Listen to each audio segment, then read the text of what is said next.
তুমি কোন ক্লাসে পড়ো? 9-এ, 10-এ, ফার্স্ট ইয়ার, সেকেন্ড ইয়ার? আজকে ভিডিওটা হচ্ছে তোমার জন্য।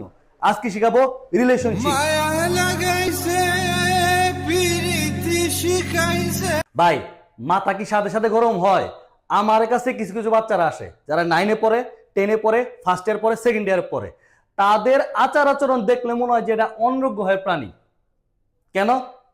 কারণ তারা পড়তে আইসা চুল এইভাবে ওইভাবে, মেয়ের আইসা আয়না টাইনা নানান কাহিনী কি শোনা যায়। আস্তে আস্তে ভাই তারা প্রেমে পড়ছে। ভাই তোর দরকার কেন প্রেম করার?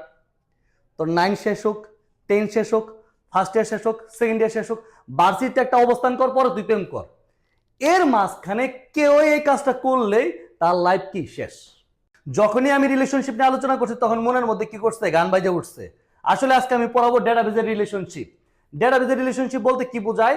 আমি প্রথমেই বলছিলাম ডেটাবেজ বলতে অনেকগুলো টেবিলের সমষ্টিকে বোঝায়। এখানে একটা টেবিলের ডেটার সাথে অন্য একটা টেবিলের ডেটার যে সম্পর্ক সেটাই হচ্ছে কি ডেটাবেজের রিলেশনশিপ।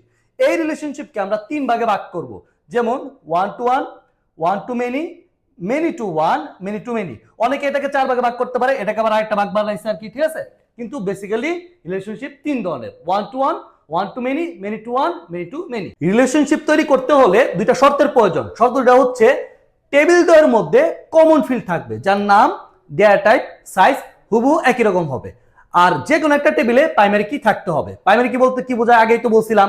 এখন আলোচনা করব 1 to 1 রিলেশনশিপ নিয়ে। আমি একটা সংখ্যা দিয়ে সবগুলো রিলেশনশিপের সংখ্যা কিভাবে দেওয়া যায় সেটা তোমাদের শিখিয়ে দিচ্ছি। 1 মানে কি একটা, তাহলে কি একটি ডেটা টেবিলের একটি রেকর্ডের সাথে অন্য একটা ডেটা টেবিলের শুধুমাত্র একটা রেকর্ডের সম্পর্কে বলা হয় কি 1 to 1 রিলেশনশিপ। দেখো আমার ভিডিওর পাশে একটা সংজ্ঞা দেওয়া আছে, আর সংজ্ঞার এখানে দেখো এরকম করে একটা ড্যাশ চিহ্ন আর এরকম করে একটা ড্যাশ চিহ্ন